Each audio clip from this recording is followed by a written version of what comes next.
আসসালামু আলাইকুম। আপনাদের সাথে আছি আমি ফায়াজ রহমান। আজকের লেকচারে আমরা ফর লুপ ইউজ করে কিছু প্রবলেম সলভিং দেখব। চলুন শুরু করা যাক। আমরা যদি এখানে লক্ষ্য করি তাহলে দেখতে পাচ্ছি এখানে সি প্রোগ্রামিং এর মাধ্যমে একটি মাল্টিপ্লিকেশনের টেবিল ডিসপ্লে করতে বলা হয়েছে। ছোটবেলায় আমরা অনেক ধরনের নামাতা পড়েছিলাম। আমরা আজকে এই প্রোগ্রামিং এর মাধ্যমে কিভাবে একটি নামাতা ক্রিয়েট করা যায় তা দেখব। চলুন শুরু করা যাক।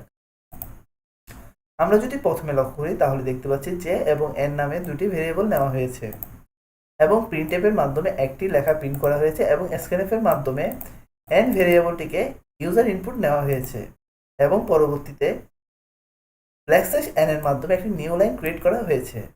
এরপরে আমরা যদি লক্ষ্য করি তাহলে দেখতে পাচ্ছি একটি ফর লুপ নেওয়া হয়েছে যার মধ্যে j equal to 1 ইনিশিয়ালাইজেশন করে রাখা হয়েছে এবং একটি কন্ডিশন দেওয়া হয়েছে এবং j এর মানটি বারবার ইনক্রিমেন্ট করা হয়েছে। আমরা যদি ফর লুপের দিকে লক্ষ্য করি তাহলে দেখতে পাচ্ছি ফর লুপের মধ্যে n এর মান যা আছে তা প্রিন্ট হবে এবং এখানের মধ্যে j এর মানটি বারবার ইনক্রিমেন্টের মাধ্যমে প্রিন্ট হবে। এরপরে এই দুটি মান গুণ হওয়ার পরে যে মানটি আসবে সেই মানটি এখানে প্রিন্ট হবে। আমরা যদি এই সাইডে লক্ষ্য করি তাহলে দেখতে পাচ্ছি প্রথমে আমরা নিয়েছি n, পরে নিয়েছি j এবং n ইনটু j এর মাধ্যমে আমরা এই দুটির গুণফলের রেজাল্ট বের করছি। এখানে প্রথমে j ইকুয়াল টু 1 যেহেতু আছে সেহেতু ইনিশিয়ালাইজেশন অবস্থায় আমরা জানি এই মানটি একবারই এক্সিকিউট হবে এবং পরবর্তীতে এই মানটি আপডেট হয়ে ইনক্রিমেন্ট বা ডিক্রিমেন্ট হয়।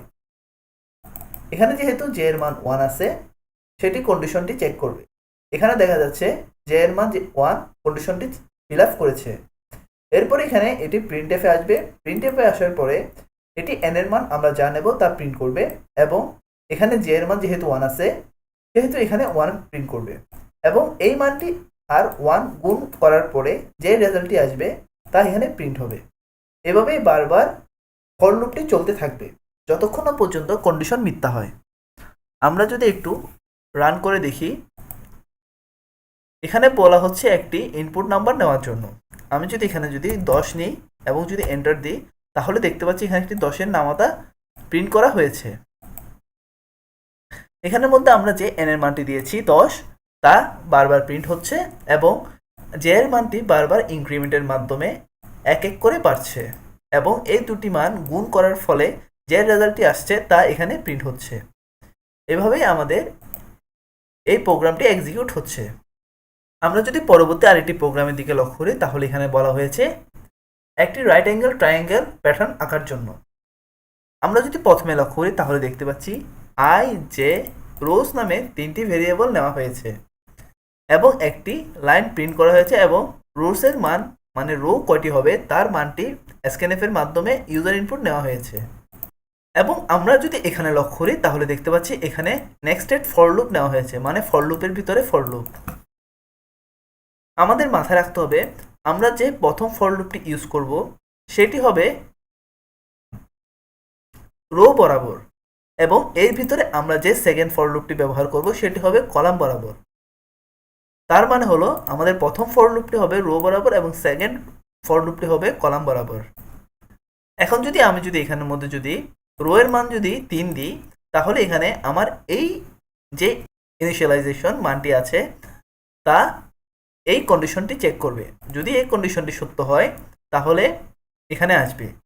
এখানে আসার পরে j এর মানের ইনিশিয়ালাইজেশন চেক করবে কন্ডিশনটি। এই দুটি যদি সত্য হয় তাহলে প্রিন্ট করবে j এর মান এবং এখানে একটি নিউ লাইনের মাধ্যমে আরেকটি নিউ লাইন ক্রিয়েট করা হবে। আমরা যদি এখানে ফর লুপের কন্ডিশনগুলো দেখি তাহলে এখানে বলা হচ্ছে i ইকুয়াল 1 যখন হবে i ইকুয়াল 1 ইনিশিয়ালাইজেশন অবস্থায় আছে এবং i এর মান যদি রো এর সমান বা ছোট হয় তাহলে এখানে j এর মানটি প্রিন্ট হবে এবং i এর মান এক এক করে ইনক্রিমেন্ট হবে। আমরা যদি j এর মানের দিকে লক্ষ্য করি তাহলে দেখতে পাচ্ছি এখানে ইনিশিয়ালাইজেশন অবস্থায় j এর মান দেওয়া হয়েছে 1 এবং কন্ডিশনে যদি আমরা লক্ষ্য করি তাহলে দেখতে পাচ্ছি যদি i এর মান j এর থেকে বড় বা সমান হয় তাহলে j এর মান এক করে ইনক্রিমেন্ট হবে এবং পরবর্তীতে j এর মান প্রিন্ট হবে। আমরা যদি এখানে লক্ষ্য করি তাহলে দেখতে পাচ্ছি যখন আমার i এর মান 1 তখন আমার এই কন্ডিশনটি ফিল আপ করে, মানে আমার রো এর মান যখন আমি 2 নেব তখন আমার যদি i এর মান 1 হয় তাহলে আমার এই কন্ডিশনটি ফিল আপ করে। ফিল আপ করার পরে আমার এখানে ফর লুপে আসবে। ফর লুপে আসার পরে আমার এখানে দেখতেছে j এর মান 1 এবং এখানে দেখা যাচ্ছে আমি এখানে i এর মান, যেহেতু এখানে 1 ছিল সেহেতু এখানেও i এর মান 1, তার মানে j এর মান এবং i এর মান সমান হচ্ছে, সেহেতু আমার এই কন্ডিশনটিও ফিল আপ করেছে।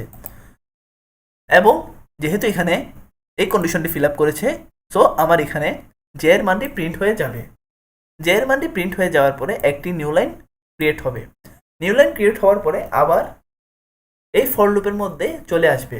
এই ফর লুপের মধ্যে চলে আসার পরে i এর মান আগে ছিল 1, এটি ইনক্রিমেন্ট হওয়ার মাধ্যমে 2 হবে এবং এখানের মধ্যে দেখবে রো এর মানের সাথে i এর মানের কন্ডিশনটি মিলছে কিনা।